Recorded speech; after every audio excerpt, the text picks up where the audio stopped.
Welcome to the podcast She is Fab, where we discuss all things fab, women empowerment, and life coaching. My name is Evelyn, also known as the Fab Chieftess, and I am a mindset transformation coach. Welcome to another episode of the She is Fab podcast. My name is Evelyn, your host, mindset transformation coach, and today I have the pleasure of speaking to Rebecca Mabbett. She is a 20-year-old fashion entrepreneur from Southampton, England, and she is the CEO and founder of the R Reflections mobile app.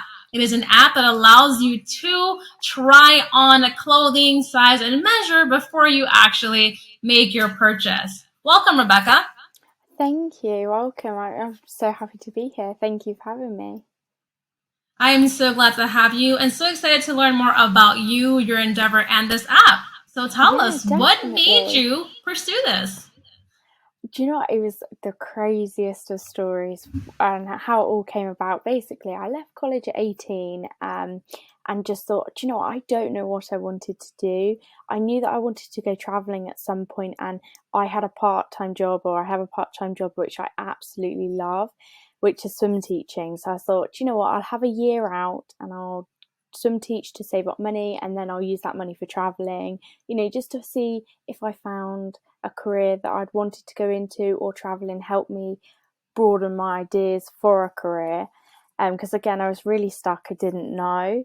And then in August 2019, I think it was about 5 months after leaving college, I was on holiday actually, and I'd ordered loads of clothes to take away with me. And I got on holiday only to realise that only about half of them fitted me or my body shape or skin tone. So I was like, wow, surely there's some sort of thing where you can, or an app or a website where you can try clothes on before you buy them. And I was literally just sat, my family used to have this an apartment out in Spain, and I'd been going there at least once a year ever since I was born. And I was actually at that apartment when I came up with the idea, which is quite random because obviously I've made loads of childhood memories at that apartment, and then to have my whole business idea based and founded in that apartment was actually really special as well. So I was just talking to my dad on the sunbed, and I was like, imagine if there was an app or a website where you could try clothes on online. And my dad just said, well, if you don't know what you want to do in life, why didn't you go for that? I've always said from a young age that I wanted to start my own business. I've always said that, but I never knew when, and I never knew what in. I just knew one day, hopefully, it would happen. But yeah, that's how the whole virtual clothes fitting room came about, was literally just from that one idea. And then obviously, I got in contact with an innovation company in the UK. And they basically just helped me to code the app, because again, I'm still quite young, so coding an app was a whole different new language for me. And then it took a year to build, and then I launched it on September the 1st, 2020. Wow, that's quite accelerated if you think about it, right? You had this idea that was prompted by a need that you had with trying out, clothes and having them fit accordingly. You got the support of your father, which is great. Sometimes when you're transitioning to an entrepreneur, you may not always get the support that you need. And then you reached out to this innovation company, and within a year, you launched your app.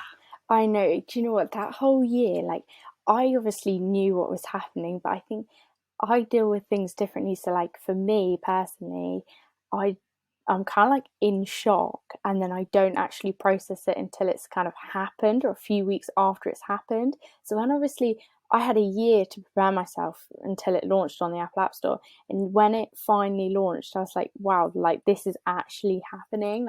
I don't think it fully sunk in until it launched on the Apple App Store.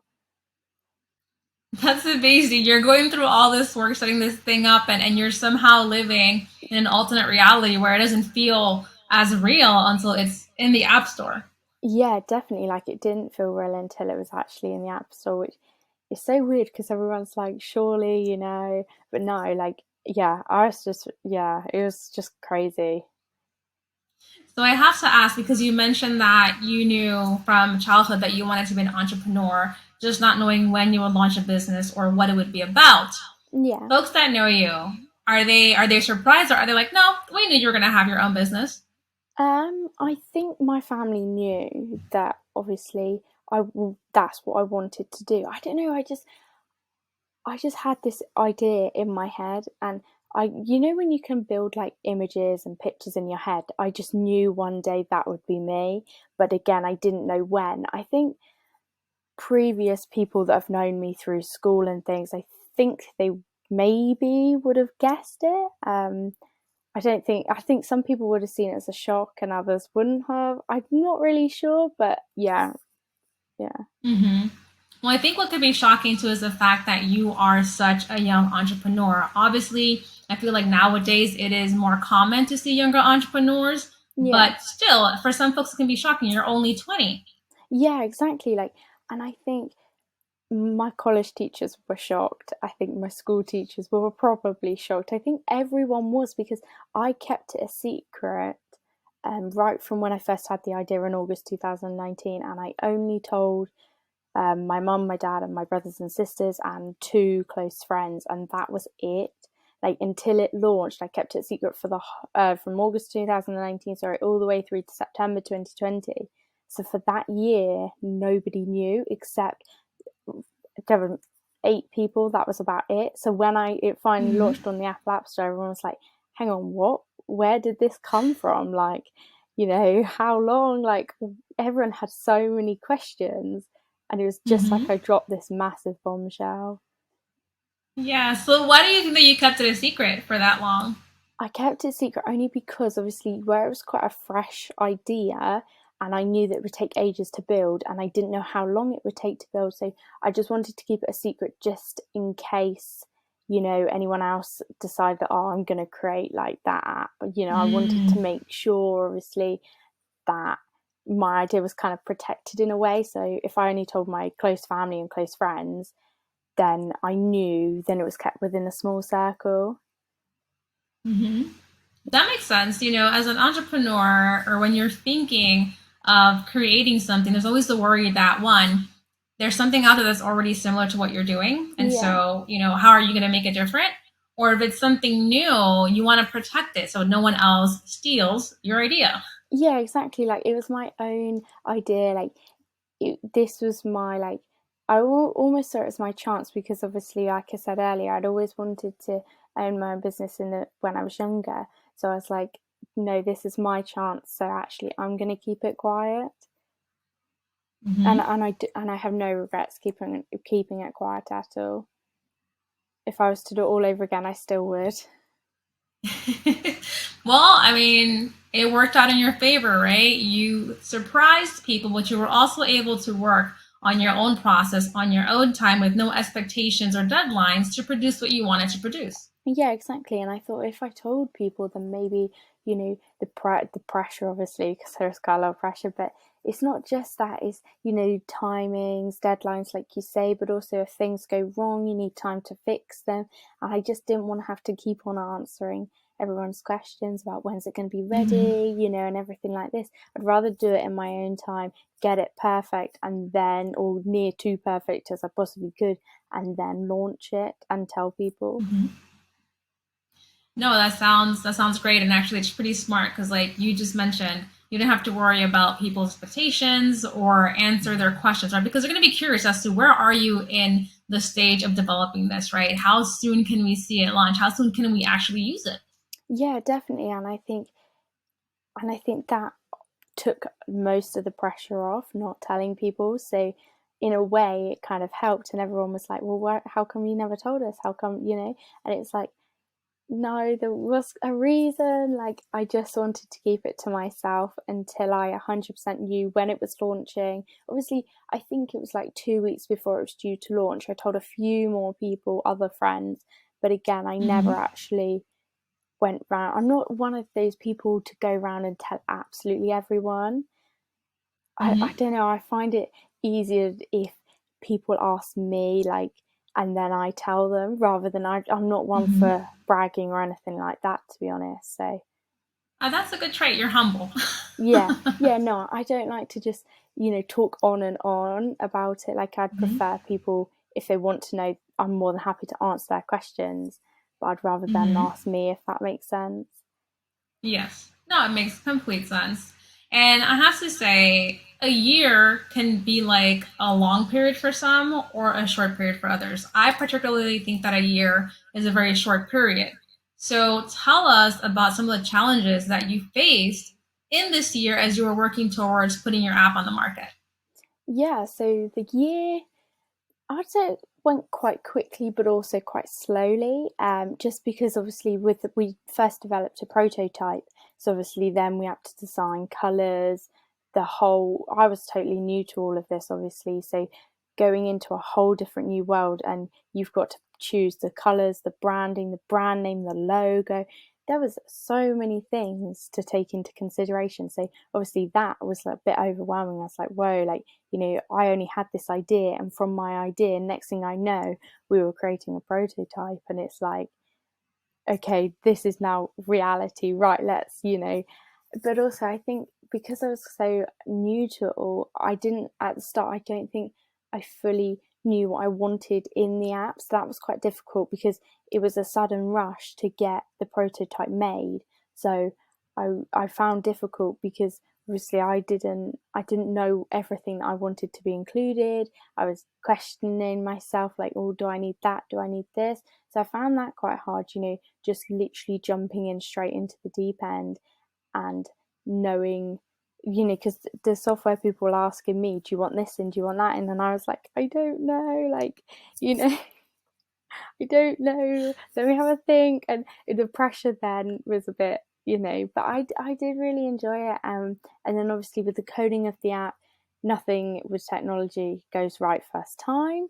So obviously we were having issues with different features of the app that we obviously had to keep on correcting. And then once you fix one issue, the other issue would stop working because you've messed with a bit of code. And yeah, it's never easy, but I think those problems that I occurred really helped me, because when I develop other things in the future, I think it will make me understand coding a bit more. Because when I was having these problems, I was like, why isn't it easy to fix? Surely it's easy to fix. It's just a code. But no, coding's so much more than that. And I never knew that, again, because I'm young. I didn't go to college to study coding. I don't know much about coding at all. So again, the coding side of things was harder, because although the software guy was coding the app, I didn't really understand how he was coding it, what he got up to in the days. Because the thing with coding as well, you only see the last 40% of the work. So the first 60% is all behind the scenes and stuff that you don't actually see. So it's kind of like, they set a 10-week period, and I'm like, okay, after the first week, I kind of want to see something, but I can't because it's all behind the scenes and I just wouldn't understand. So I found that quite hard. Thanks for sharing that. For those of you that are listening or watching, when it comes to any technical endeavors, in this case, Rebecca launching her app, I actually come from a technical background myself. So there's a lot, like she mentioned, behind the scenes of developing something like this, where, to her point, you don't see a demo or potentially what the product could look like for some time. And as an individual who does not know or is familiar with that process, it can be hard and a bit nerve-wracking because you have nothing to look at for a very long time. Yeah, exactly. And you get email updates and you're like, I don't know what this means. But also it's like, yeah, I got a few of those.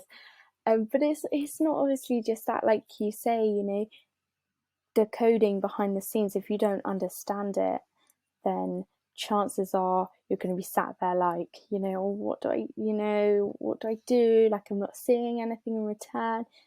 But it's a lot behind the scenes, and then you only really see the visual side of things. Like I said, that only takes up a small percentage, rather than the background scenes and things that obviously you won't be able to see, but that takes the bulk of time. Now, did you find it difficult to communicate with the developers? I mean, obviously, they probably understood that you had no background in coding and development. Were they able to help you to understand some of what they were doing? Yeah, definitely. Like they were really understanding. And obviously they knew that I was young. Obviously we had Zoom meetings like that, so they could obviously see when I turned onto the Zoom meetings, I am quite young. Do you know what? They were so understanding, and they did talk through the process. Obviously we didn't go into depth about coding because again it would have gone straight over my head, but we did, yeah. But we did go through things, and they were really super understanding. And I did learn a bit of coding, but not enough for, yeah, no, I'd have to study a lot for that. I did try as well. I tried to learn it, but again, it was just, I think it's a whole new language. And if you're going to learn it, you've got to learn it in full rather than in dribs and drabs. I think it's great that you took it upon yourself to at least try to get more familiar and do some learning. I think that's one of the benefits of entrepreneurs is that when you're starting out and creating your business, you wear many hats. And so you learn many skills that will help you when you start to outsource, when you start to expand, or if you launch another business. Yeah, definitely. And I do feel like my personal development throughout all of this has really come on. I mean, first of all, a year from now, a year back, sorry, before I had my own business and before the app launched, I never could imagine myself sitting here talking, to anyone that I didn't know. Like my confidence and personal development has grown so much, and I've learned so many new different things since launching my app that has actually helped me to become like a better person in so many different ways. It's helped my confidence, like I've said. It's helped, it's just helped me in so many different ways that I never thought it could in a short space of time. And that's all because I've had to learn on the job, and I wouldn't change it. That is a great point that she just made for those listening or watching, especially for the aspiring entrepreneurs. There are pros and cons to being an entrepreneur. Here are some of the pros that she mentioned: her personal development, her growth, her confidence, understanding how a business functions from various areas, which of course will help you, like I said, with developing a new business or expanding or outsourcing. So, Rebecca, tell us about the app itself now. Tell us what the app does, what the concept is. Yeah, definitely. So Our Reflections is obviously a virtual clothes fitting room app. It allows the users to be the models, so you can either upload a face photo of yourself or a full body photo. I wanted the two options in there just because obviously not everyone's body confident, or just confident in themselves to upload a full body photo.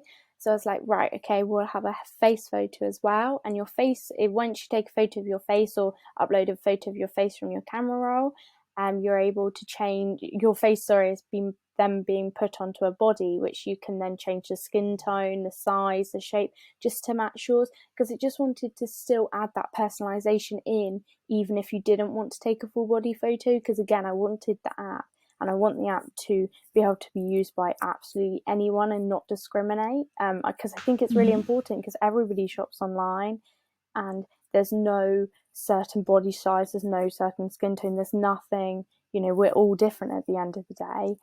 So yeah, the two options there to upload a full body or face photo, and then users can upload their own clothing into the app, either via their device photo library or their a phone or iPad camera. So you just either take a photo of items of clothing that you see and upload them into the app that way, or you can save items to your photo library, or your device photo library, and then add them in as well. There is actually within the app, there's a little magnifying icon, and that takes you to the search tool, and you can search for items of clothing within the app. And I've partnered with clothing brands, and their clothes I've downloaded into the app. So it also it creates extra business for the clothing brands, but also it attracts more people to the app as well, because people can also try on the preloaded clothing as well and buy them straight off the retailers' websites. Wow, that is amazing. I have to say, you have a really good model there. You thank you. thought about this in various ways, right? You thought about people's body confidence, which is the thing, right? Not everyone is as confident with their body as they should be. And so you have multiple options for them to partake in this app, whether it's uploading a full body if they're confident in doing so, or just uploading their facial features and then adjusting the body type that they have in the app. And that's great. And then you partnered with brands too. Yeah. I partnered with, I think it's 6 clothing brands now. One of them is a breast cancer charity as well, because obviously I wanted to spread awareness of that as well. So we've partnered with 6 so far and hope to partner with more in the future.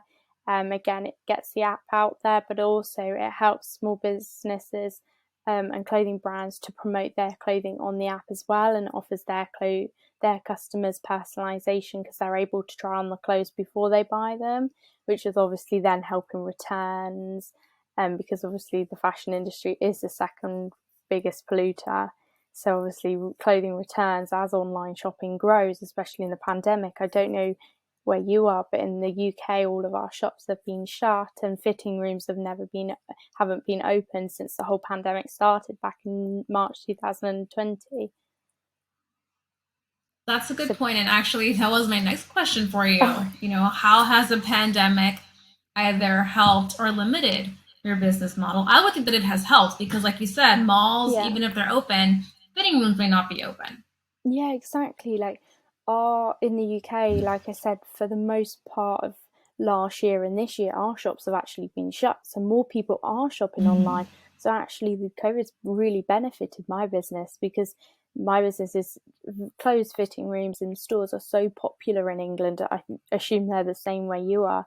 And people are missing out on that. You know, they're not able to try on the clothes. So they've been ordering lots of different clothes in lots of different sizes and sending the ones that they don't like back. And rather than trying on the clothes in the fitting rooms in the high streets, they've been using their own bedrooms as the fitting rooms. And obviously then you've got to think, if everyone's doing that and everyone's returning items of clothing, the amount of extra CO2 emissions within returned parcels, returned clothing items and things like that, as well as the amount of clothing returns, is just crazy if you look at it from an environmental aspect.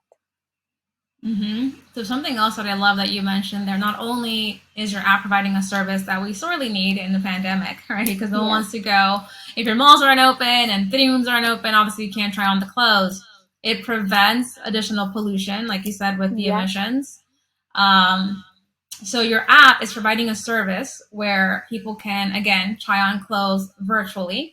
It takes in body confidence as well. You're partnered with various brands, one which is about cancer awareness, and you also have awareness for the environment. So I'm hearing nothing but positivity. Oh, thank you. No, I think in this day and age, the environment is so important, and I just think that we all need to do our bit. And with our reflections, it is very much environmentally focused, as well as the customer's user experience for clothes shopping online.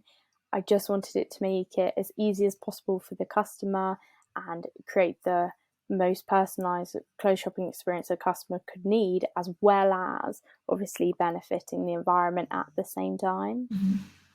I love that. I'm all about, as you mentioned, empowerment and information, but also awareness as to what we can do to create positive impact in the world. And obviously our environment is one of those things. Yeah, definitely. And I think it's so important because, you know, before I started researching all the environmental benefits for my app, I didn't realize how many clothing items are returned. They say about 25% or 1 in 3 items are returned every time you order clothes. Like, imagine, and clothing returns are only due to go up and increase in the later years as well as this year. So I was a bit like, wow, like if online clothing sales are going to increase, as well as that means then the return clothing, the amount of return clothing is also going to increase as well.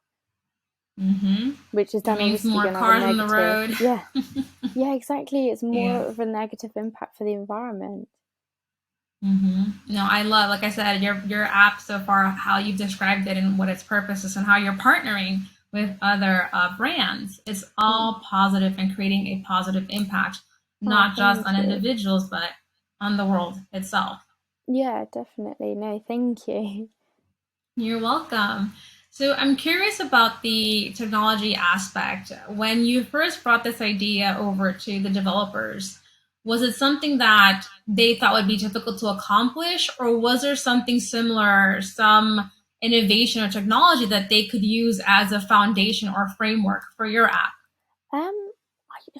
Do you know, I don't actually know, because when we first designed it, there weren't any virtual clothes fitting rooms. I think there was obviously the Specsavers app where you can take a photo and you can try on the different glasses. I don't know if you have that in America, but in the UK we have a Specsavers one, and we also have, I think it's for makeup shades. You can try on, and you hold your phone up to your face and it can show you the different layers of foundation or powder and the different color shades. But I think we looked into them and I definitely chose different aspects that I liked from them, just to have as a guide, because that was the closest thing we could get to have a look at. But I know I'm not 100% sure on that one, I'm afraid. Yeah, I can't say that I have been exposed or even heard of any remote virtual fitting apps before coming in contact with you. But Yeah. that could also be because I've been lucky where I know how clothes fit in my body. Yeah. So when I get them, there's a really small error of margin or Yeah. margin of error. But for other folks, to your point, that's not always the case, right? And with different brands, you have different sizing. Like you can be a 10 in one brand and an 8 in another. Yeah, and that is exactly the thing. But also, like, it also goes down to like the seam allowances that the retailers have, and the clothing manufacturers have that they use. So it's just crazy how, like, because in some places I'm one size in jeans and some places I'm something else, and then it's like, oh no, I need long in these jeans, and it's just crazy, isn't it? Like how different, but also like I think it's so important that not just how clothes fit on you, but also how they look, because obviously different skin tones suit different colors. And I think that is a Yes. massive point, that when people get these clothes, they look better on the model, because you instantly see the model wearing it online and you're like, yeah, I really like that top, but is it because you like it the way that it looks on the model, or do you think it will actually suit you? Yeah. That's a That's great point. Guys who are listening and not watching, go watch the YouTube, because I'm laughing. And I'm laughing because, and Rebecca, you might have seen this in social media, there are so many posts of people ordering an item or an outfit based off what it looks like on a person. And then when they get it, it looks nothing like how it looked on the model. Yeah, exactly. And you're like, yay, like I found this, and then no. And then you get it and you try on and it's just like no. Which I think the beauty of obviously the app is that you can actually visually try on clothes and you can see if it suits you, your skin tone, your body shape, your size before you buy it, because obviously then you know, rather than get it delivered to then be sent back, because it's not only your time and effort, but it's also, you know, extra time that you could be spent doing other things, and actually now you've got to go back to the post office or the courier office to return these items. So in terms of your app's availability, is it restricted to region, meaning it's only available in the UK, or is it available worldwide? No, so it's available worldwide. So we've got users from America, Canada, the Philippines, Asia, Africa, Australia, New Zealand, pretty much in everywhere we've got different users. So it's available absolutely anywhere. That's amazing. And then you talked about being partnered with brands where folks can try on the samples or virtual sample from a brand. Are there any plans to incorporate being able to shop directly with the brand in the app? There will be in the future. I've got an exciting new development coming. So I signed the thing today. So hopefully in about 12 weeks' time, we will have some more good news. And so hopefully keep your fingers crossed and eyes peeled for that one. That is amazing. I'm so happy for you because, again, you're so young. you launch this app in a year's time, which is pretty like an accelerated timeline if you think about it. And it has all of this positive impact it's providing to, again, people and the world. Oh no, thank you. No, I do appreciate that. Yeah, I can't wait for the next step. Yeah, I'm gonna have to watch out because before our podcast session here, guys, I was exploring the app and looking, just doing my research, so I knew what I was talking about, and it looks amazing. It really does. Oh, thank you. No, I do really appreciate that. Thank you. You are welcome. So, Rebecca, can you share with our audience any tips if they're thinking of going into entrepreneurship? Yeah, sure. So, I mean, coming from someone that left school at 19 and didn't know what they wanted to do and had a crazy idea, and it was a whole whirlwind basically that I got swept up in, and the next thing I knew, obviously my app came out. I just think in life you never know what ideas you're going to come up with. You never know when they're going to come up. They could come up at the wrong time, but I think if you act on them and you have an idea and you truly do believe in it, I would say go with it. I wouldn't say, oh, is this the right time? You're always going to question yourself and you're always going to have the what ifs. But if you don't act on your ideas or thoughts that you may have or anything like that, I do think you will regret it, because I know firsthand that if I didn't go through with this, I would have regretted it in later life. And I think age is just a number. So if you're worried about age, like, I wouldn't worry about that at all. And I just put all the doubts aside. If you know that you can do it and you believe in yourself and you know where you want to get to and where you want to take the idea, as long as you never give up, I do honestly truly believe that you can go anywhere as long as you just put the effort in and the time in and the hard work. I love that. That is great advice. The common theme that you were mentioning is believing in yourself, putting the doubts away and going for it if you really believe in what you're trying to do. So being grounded in your why is really going to help you move forward, because let's face it, motivation and inspiration is only going to take you so far. Yeah, exactly. And I feel like with motivation, it's great, but you've got to carry it on, and you've got to believe in yourself. And if you don't believe in yourself, then how are other people meant to believe in you? And I think, even if you've got no experience, I had no experience, but I learned through research, I learned through asking questions, I learned from Google, I learned from YouTube, I learned from social media. Anything's possible as long as you're willing to learn. Exactly. That's key there too. If you're willing to learn, willing to be open-minded and embrace the process while having your why, that's going to take you very far. Yes. So definitely. Changing it a little bit, would you change anything in your entrepreneurial journey? Oh, that's a very difficult question. Would I change anything? I probably would have, although I went and I did lots of research before. I probably would have done more research on content creating for like social media and things like that. And I'm not very good at like media videos and things like that. So I probably should have, before the app launched, within the year of when we were developing it, I probably should have researched that a bit more. Just how to create a story with your content and things like that. Because again, I never knew how important content and social media was until I started doing. I do quite a lot. I watch quite a lot of these business webinars, and honestly, for anyone who's listening and who's started out a new business webinars are a great tool to enhance your knowledge. They do them on absolutely anything, and honestly, I found them so helpful. But yeah. Well, that's great. So researching is important. It's going to help you so much with making decisions and just having a foundation to base your ideas off of.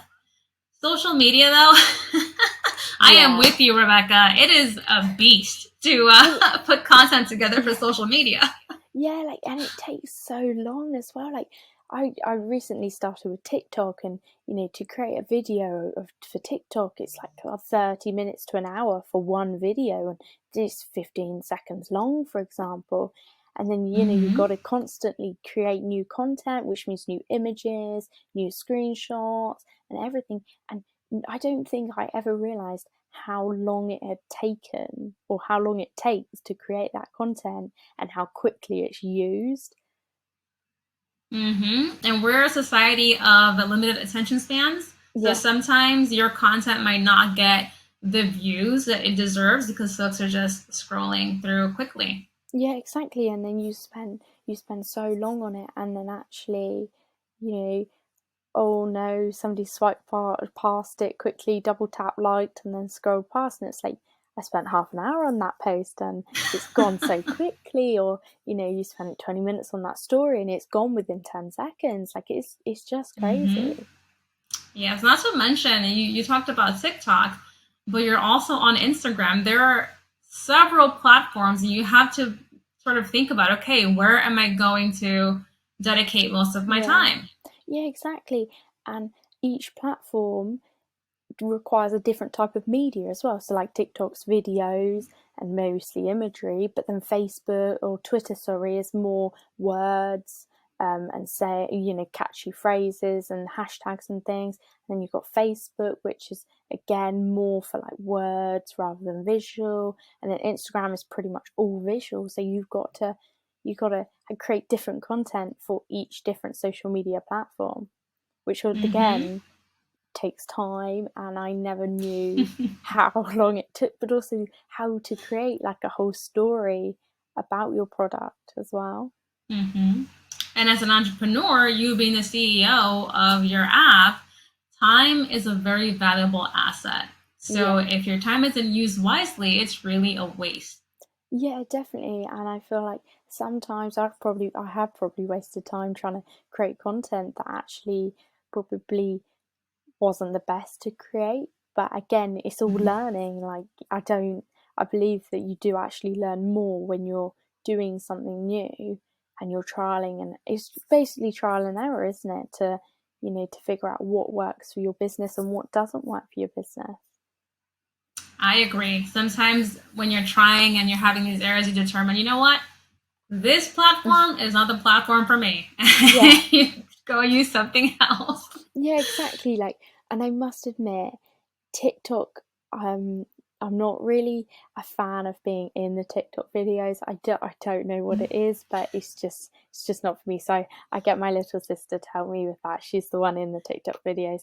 But awesome. Yeah, bless her. She's really helpful with that. But I like doing Instagram and Facebook. But the one thing I struggle with is Twitter, just because it's so fast paced. And I've never personally used Twitter at all, to be honest. I've never had a personal Twitter account, just because I never really saw the I guess it's the hype and the like talk of it when I was younger. I only have obviously the company Twitter page, so trying to learn Twitter is quite hard, but we're slowly getting there. I will tell you, I'm like you. The only reason I had a Twitter was because I wanted to absorb information from other folks that were posting. But to your point, every platform is different. The content has to be structured to that platform. It's a lot of time that you're investing. So in terms of you, Rebecca, we know you're on Instagram. We know you have the TikTok, and you have a website as well. Yeah, no, I have all of them, yeah. So we're going to put all of that information, guys, in the YouTube details and the podcast details. Definitely make sure to take a look at the amazing app that she has, launched to market, especially if you have any sort of body confidence issues, or if you just need to try on clothes virtually. Oh, no, thank you. I do really appreciate that. Thank you. You are welcome. And I have to go check out your TikTok because I'm curious how you use TikTok for your business. Yeah, I must admit, I'm always trying to think of new ways, because like once you make one video, you've got to try and change up the layout or the style that you're doing. So it does take a lot of time, but it is worth it. A lot of people do like them, so we'll keep on going with them. Yes. And please do let me know if you like our social medias, anyone that's listening. And yeah, I hope you like the app. Yay! So Rebecca, before I let you go, any last thoughts you want to share?